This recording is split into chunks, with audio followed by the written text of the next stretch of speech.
Hello प्यारे बच्चों, again I am with you with the class 7th topic. Chapter is same, percentage and its application. अब इसमें हम जो टॉपिक कवर करने वाले हैं in the next 4 videos, that is simple interest. So in this video I am going to tell the introduction of the terms which are used in this particular topic. ठीक है, और उसके बाद में based on it I am going to tell you the questions, word problems. तो सबसे पहले we need to understand what is the simple interest.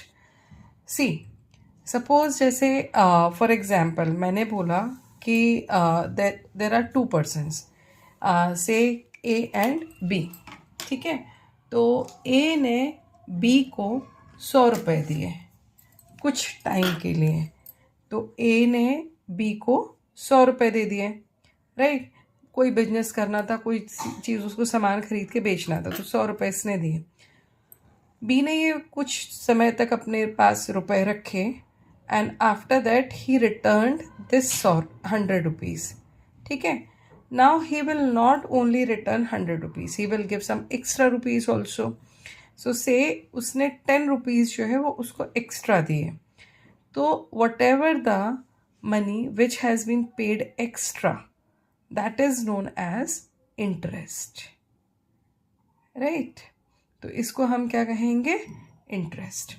और whatever the money which is either landed or borrowed, it is known as principal.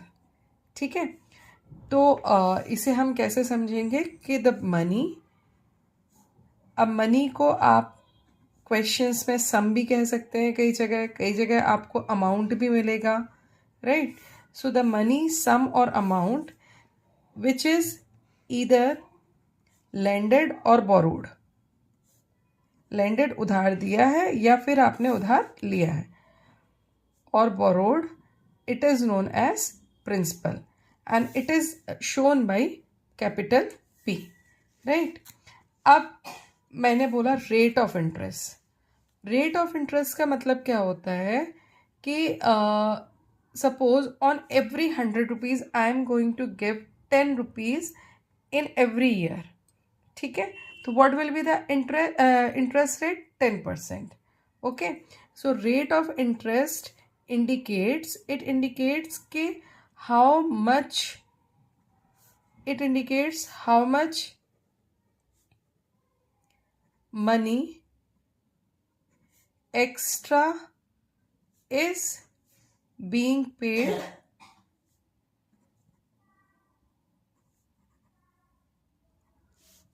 on every 100 rupees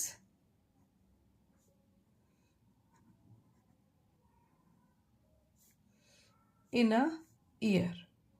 ठीक है, जैसे मैंने बोला से 10% पर एनम, तो 10% पर एनम का क्या मतलब हुआ? P A means per annum, annum means होता है ईयर, पर मीन्स हर एक.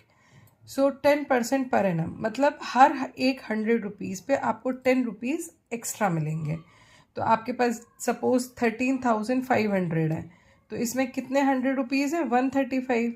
ठीक है, तो इन अ ईयर आपको कितने रुपीज़ एक्स्ट्रा मिलेंगे? 135 मल्टीप्लाइड बाई 10, तो 1,350 रुपीज़ आपको इस पर एक्स्ट्रा मिलेंगे. That will be the interest for 1 year.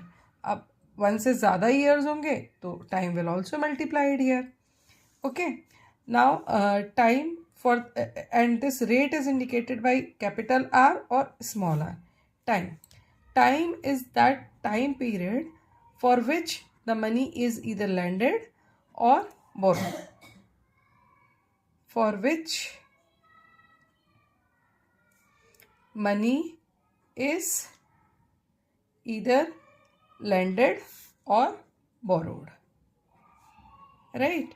तो ये होता है आपका complete basic terms which are going to use in simple interest. तो सबसे पहले हमें simple interest calculate करना होता है, और इसके लिए what the notation we use? SI. For simple interest we use the symbols SI. So how we are going to find out? See, I said on every 100 rupee you get some extra money. तो that extra money is dependent on rate. यदि rate percent 13% है for example per annum, that means on every 100 rupees per annum you will get 13 rupees. तो सबसे पहले क्या होगा, आपको principal के साथ रेट को मल्टीप्लाई करना पड़ेगा, and for how much time period you are going to get it, that also you have to multiply. Now rate हमेशा जो होता है वो परसेंट के फॉर्म में होता है, so that you have to remove this percentage sign. So what the formula will become? P into R into T upon 100. In this way you are able to calculate the simple interest. अब आपको amount देखना है। अब आपने किसी से भी suppose if you have borrowed the money, तो you are not only going to give the interest, आप केवल ब्याज वापस नहीं करोगे, आपने जो मेन मनी ली है, सपोज आपने 1000 रुपीज़ लिया था, तो 1000 रुपीज़ भी आपको वापस करने होंगे, right. That means whatever the principal, जो मूलधन कहलाता है, प्रिंसिपल भी आपको रिटर्न करना पड़ेगा प्लस इंटरेस्ट जो कि ब्याज कहलाता है। तो amount will be known as, amount will be indicated by capital A and it is equals to P plus S I. मतलब प्रिंसिपल प्लस एस आई से आप जो है अमाउंट को फाइंड आउट कर सकते हैं। तो आई होप कि formula term, the basic terms which are used here, it is clear to everyone. Okay, so now I am going to cover the simple questions, so you will be able to understand how to apply the formula. So let us see the first question. Here say it is said Preetham borrowed rupees 50,000. So the very first thing, write the money whatever with the proper notations. जैसे principal है, ये borrowed है तो principal होगा, तो 50,000 rupees. From State Bank of India to buy a tractor, find the amount he would pay. क्या find out करना है आपको? Amount he would pay after 2.5 year. 2.5 years मतलब आपके पास टाइम क्या हो जाएगा? 5/2 years at the rate 17% per annum. यहाँ पर एक चीज़ बहुत इम्पॉर्टेंट है, दैट इज़ जो रेट होगा वो आपको पर एनम मतलब हर साल में कितना एक्स्ट्रा मनी मिलेगा वो गिवन होगा, and the time will always be in years. If it is not in years, change it into years. So I need to find out the amount. Amount's formula is P plus SI, but I don't know the SI. So the very first you need to find out the SI. So in the solution, don't forget to write down the formula of SI. Reason why I say so, for example, suppose anywhere you have done the wrong calculation, at least you will get the marks for formula. Now put the values. So in place of P, what will come? 50,000. In place of R, 17 will come, and in the place of time, it will come 5/2. Now this 2 is denominator in the numerator, so it will automatically go in the denominator. So just put the value, it is 50,000 multiplied 17 into 5/2 into 100. So this 0 and this 0 will cut. Now this will cut, so here it will come 250, right? Now what is left with you? 250 into 17 into 5, right? तो फटाफट से इसको आप multiply करिए, 250 into 17 into 5, and that you are going to get, SI you are going to get is 21,250 rupees, right? अब आपको amount find out करना है, तो amount is principal plus SI। तो प्रिंसिपल था आपके पास 50,000 रुपीज़, तो 50,000 plus 21,250, so amount will be rupees 0 plus 0 0, 0 plus 5 5, 0 plus 2 2, 0 plus 1 1, 5 plus 2 7, 71,250 rupees, right? So in this way you are able to calculate the amount. So amount paid will be rupees 71,250, right? So in this way you are able to calculate it.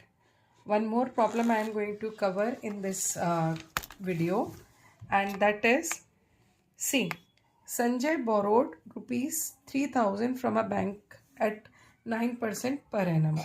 So what is the principal Sanjay has borrowed? 3,000 rupees. So write that. What is the rate of interest? 9% for 2 years. Time is 2 years. He lent this sum of money to Manoj. मतलब उसने पहले पैसे लिए और उसे मोर rate of interest पर किसको पे कर दिए? मनोज को. Same money. ठीक है, for the same period. How much did he gain in this transaction? तो when he paid to Manoj, तो प्रिंसिपल क्या था? ₹3,000. Same money he has taken. Rate of interest क्या था? 12%. Time was 2 years. ठीक है, अब यहाँ पर देखो, there is a difference of rate of interest. तो whatever the earning will be done, that will be done on this difference. ठीक है, so the very first thing, find out the difference of rate. यहाँ पर हम difference of rate से directly इसलिए निकाल सकते हैं because the principal and time in both cases are same. तो 12 minus 9, it will come 3%. और how much did he gain in this transaction? तो he means Sanjay. तो I need to find out कि gain of Sanjay. gain of Sanjay के लिए क्या हो जाएगा? आपको वही सिंपल PRT का फॉर्मूला ही लगाना होगा. gain of Sanjay in SI, that is P into R into T upon 100. But यहाँ पे जो R होगा, that will be this 3%. Principal will be same, 3,000 rupees. R will be 3 and time will be 2 upon 100. So just cut it. How much it will come? 3 3s are 6. 6 3s are 180. तो यहाँ पे क्या आ जाएगा आपका? ₹180. So Sanjay gained ₹180 in this transaction. So in this way you can solve the question.